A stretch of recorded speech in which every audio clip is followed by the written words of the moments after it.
En aquest videotutorial treballarem amb la validació de dades, veurem per què serveix i com es crea. La validació de dades és per limitar quin tipus de contingut es pot ficar en una cel·la, és a dir, validem quins són els continguts adequats a cada cel·la.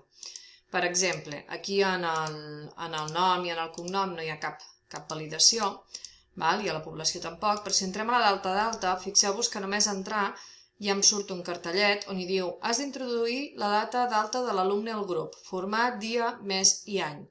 I què passa? Si jo intento ficar alguna altra cosa que no sigui això, per exemple, un número, em salta un error i em diu una altra vegada has d'introduir la data de l'alumne. I si vinc aquí i intento introduir una data,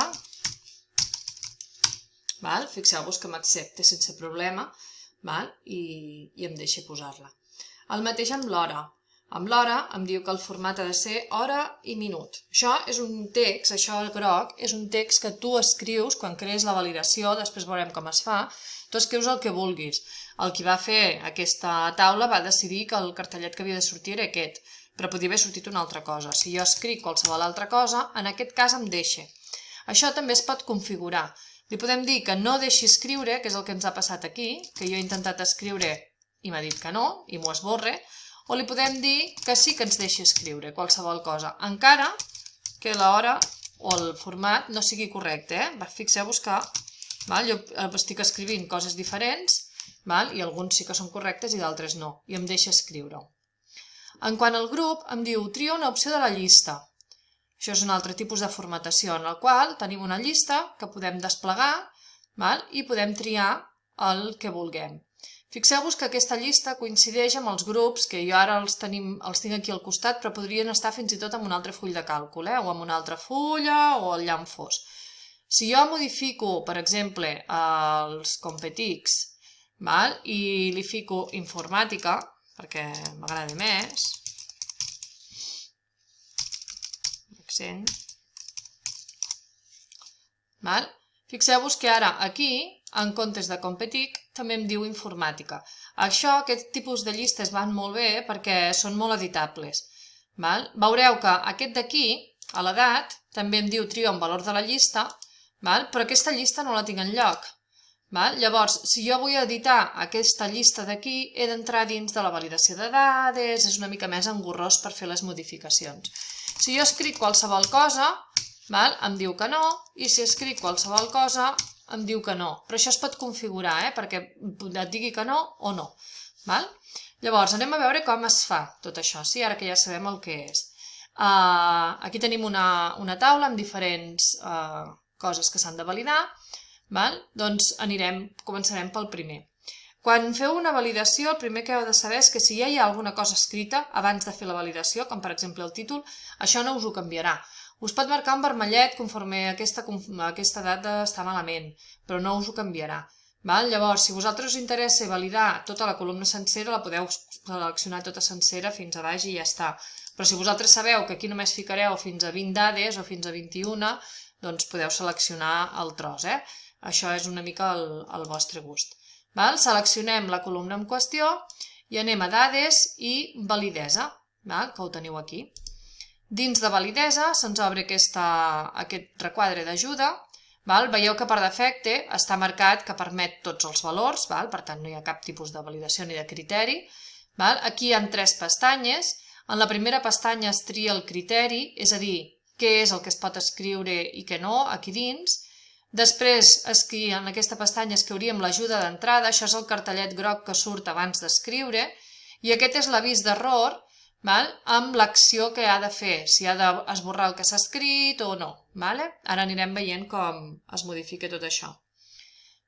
Llavors, en el criteri, on hi diu permet tots els valors, com que això és una data, li direm que no permeti tots els valors, que permeti només dates, que els valors que hi han d'haver són dates. Una vegada li hem dit això, aquestes dades d'aquí baix ens canviaran depenent del que haguem escrit aquí dalt, ens donarà unes opcions o unes altres. En dades li podem dir que sigui igual a una data concreta, o que sigui menor que una data concreta, o que sigui major que una data concreta, o un interval, i llavors ens traurà per omplir dos, el mínim i el màxim.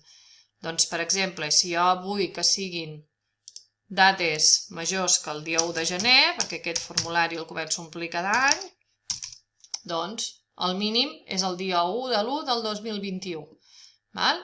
Llavors, l'ajuda d'entrada. Vull que surti el cartellet groc avisant? Doncs sí. El títol seria un avís, per exemple, podem posar o atenció o data.